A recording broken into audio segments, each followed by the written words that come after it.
Oke, assalamualaikum warahmatullahi wabarakatuh. Sebelumnya, perkenalkan nama saya Nova Nugraha Putra dengan NPM F1B022019 dari kelas A. Di sini saya akan menjelaskan mengenai salah satu judul praktikum kimia organik 1 yang berjudul Larut Organik dengan dosen pengampu Ibu Profesor Dr. Morina Atfa, Bapak Afid Liandi, dan Bapak Kafid Wiradimavan, serta asisten praktikum parut organik yaitu Mbak Fira Anisyadini. Praktikum kimia organik ini dilakukan agar praktikan dapat membedakan antara pelarut organik yang bersifat polar dan pelarut organik yang bersifat nonpolar. Berdasarkan yang saya ketahui, pelarut organik adalah pelarut yang umumnya mengandung atom karbon dalam molekulnya. Pelarut organik digunakan di banyak industri. Mereka digunakan dalam cat, vernis, lak, perekat, lem, dan bahan penghilang lemak dan pembersih, dan dalam produksi pewarna, polimer, plastik, tekstil, tinta cetak, produk pertanian, dan juga obat-obatan. Pelarut organik adalah golongan senyawa kimia yang digunakan secara rutin dalam industri komersial. Mereka memiliki struktur yang sama, setidaknya satu atom karbon dan satu atom hidrogen. Berat molekulnya rendah, bersifat lipofilisitas dan volatilitas, dan juga berada dalam bentuk cair pada suhu kamar. Mereka dapat dikelompokkan lebih lanjut menjadi senyawa rantai alifatik seperti N-heksana dan sebagai senyawa aromatik dengan cincin 6 karbon seperti benzena atau silena. Alifatik dan aromatik mungkin mengandung unsur halogen tersubstitusi dan dapat disebut sebagai hidrokarbon terhalogenasi seperti perkloroetilen atau PCE atau PER, trikloretilen atau TCE, dan karbon tetraklorida.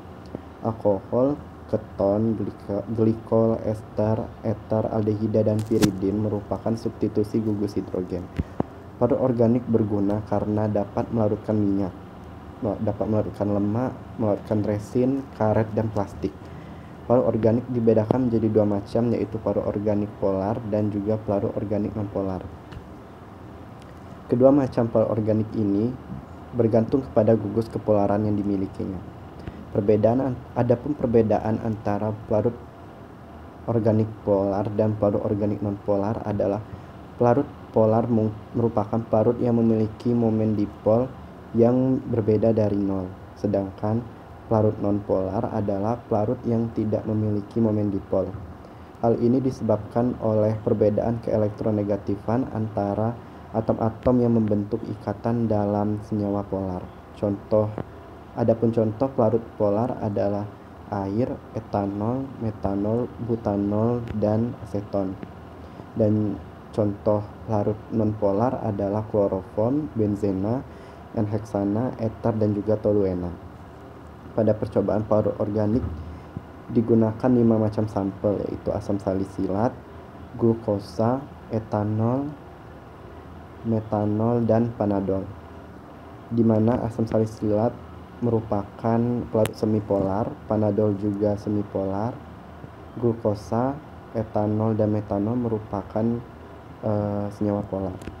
Berdasarkan literatur yang saya dapatkan, asam salisilat itu sukar larut di dalam air, namun larut dalam air panas dan mudah larut di dalam etanol, sehingga disebut sebagai pelarut semipolar dikarenakan senyawa tersebut larut di dalam beberapa larutan polar saja. Semakin panjang rantai, maka semakin nonpolar suatu zat tersebut.